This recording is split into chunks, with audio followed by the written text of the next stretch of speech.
Masih terhubung bersama kami, pengamat hubungan internasional, ada Prof. Hikmahanto Juwana. Prof. Hikmah?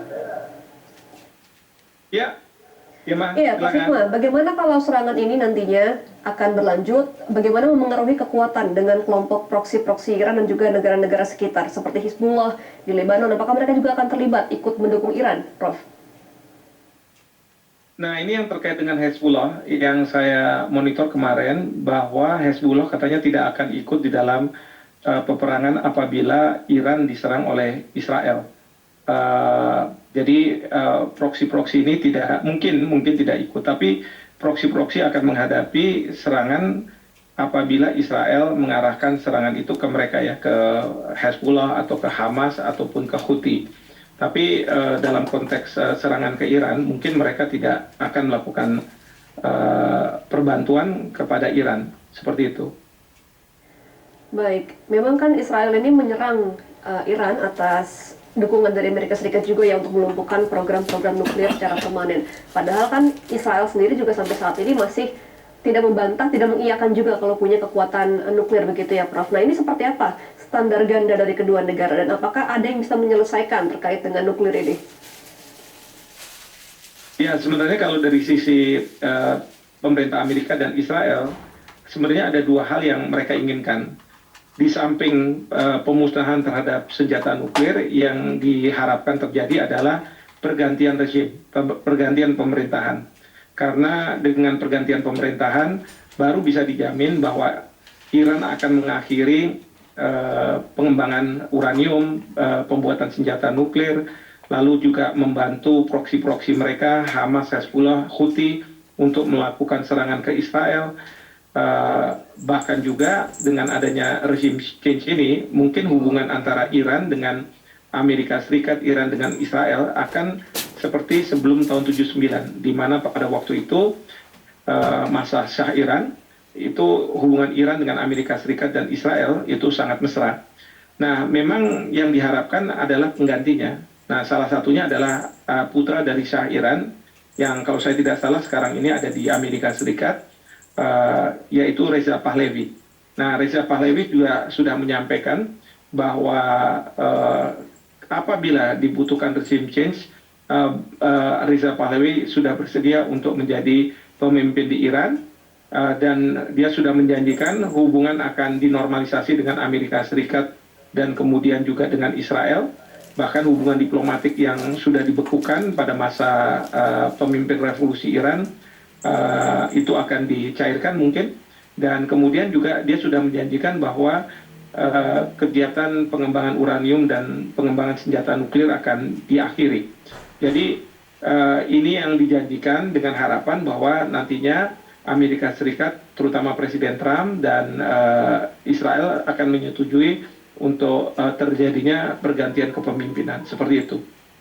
Iya, Prof. Hikmah, jika eskalasi ini semakin memburuk ke depannya ya antara Israel dan juga Iran, apa efek dan risiko terburuk terhadap stabilitas ekonomi di sekitarnya dan juga kita, Indonesia?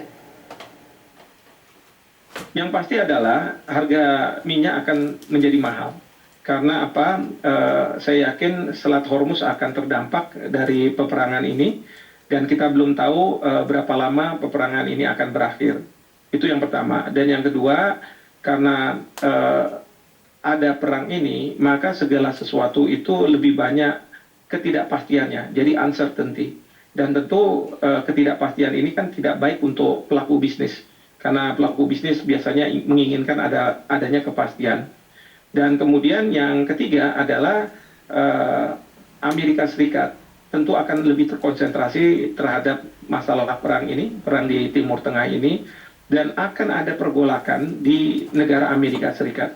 Bukannya tidak mungkin warga Amerika Serikat tidak menginginkan Amerika Serikat terlibat dalam suatu perang yang sebenarnya dia mempunyai kepentingan yang sangat minimal gitu ya, karena ini banyak di Amerika mengatakan bahwa ini bukan perangnya Amerika sebenarnya, tapi ini perangnya Israel. Nah, ini semua akan membuat pelambatan perekonomian dunia. Dan kalau ada pelambatan perekonomian dunia, tentu akan terdampak juga ke negara-negara, termasuk kita di Indonesia. Nah, di Indonesia kita harus sudah membuat contingency plan atau rencana-rencana antisipatif, terutama sekali bagaimana ketergantungan kita terhadap impor itu bisa dikurangi. Nah, ini yang jadi permasalahan. Kita sekarang dengan Amerika Serikat akan ada perjanjian yang saat sekarang belum efektif, ya, perjanjian perdagangan Indonesia-Amerika yang banyak di Indonesia mengeluhkan. Ya. Jadi kalau misalnya kita masih bergantung pada Amerika Serikat dan Amerika Serikat dalam situasi seperti ini, tentu ini akan berdampak pada perekonomian kita. Oleh karena itu, saya berharap bahwa pemerintah, Bapak Presiden dan jajarannya bisa mengambil tindakan-tindakan yang cepat untuk mengantisipasi ketika perang ini akan berlangsung lama. Jadi Gema, bisa saya sampaikan, perang ini tidak sama seperti kayak di Venezuela ya, dalam waktu 300 menit bisa diselesaikan oleh pihak Amerika.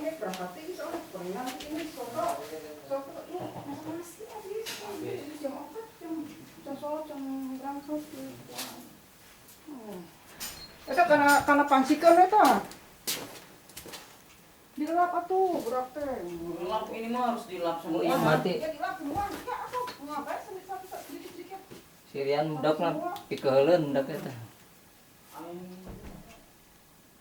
Aya Asia di Kepes Pak.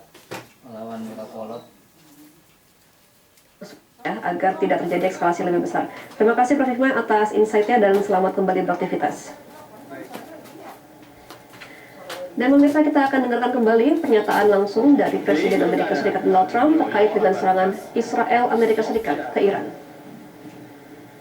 Time ago, the United States military began major combat operations in Iran.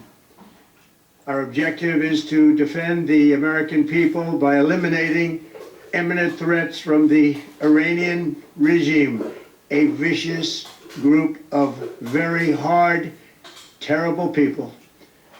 Its menacing activities directly endanger the United States, our troops, our bases overseas, and our allies throughout the world.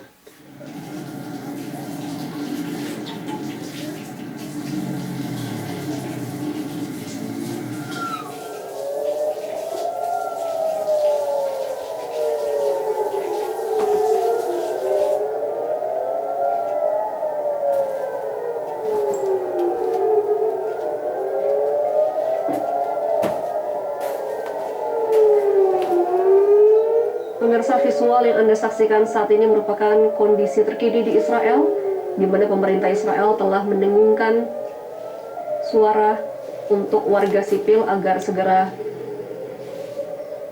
menuju ke tempat yang lebih aman dan juga mengevakuasi diri atas serangan Israel ke Iran pada pagi tadi. Sirine ini dibunyikan oleh pemerintah Israel di negara Israel kepada warga sipil agar mereka langsung berlindung, karena memang diimbau oleh pemerintah Israel karena ada dugaan akan ada serangan balik dari Iran. Sebelumnya memang pemerintah Iran melalui Kedutaan Besar Republik Islam Iran mengatakan bahwa serangan Amerika Serikat dan Israel terhadap Republik Islam Iran merupakan pelanggaran terhadap Pasal 2 Ayat 4 Piagam Perserikatan Bangsa-Bangsa dan merupakan tindakan agresi yang nyata terhadap Republik Islam Iran. Untuk itu, menanggapi agresi ini, pemirsa, Iran berdasarkan Pasal 51 Piagam PBB bahwa Angkatan Bersenjata Republik Islam Iran akan menggunakan hak tersebut sepenuhnya dalam rangka mempertahankan integritas teritorial dan kedaulatan nasional Republik Islam Iran dengan memberikan respons yang tegas dan kuat terhadap agresi rezim Zionis Israel dan Amerika Serikat.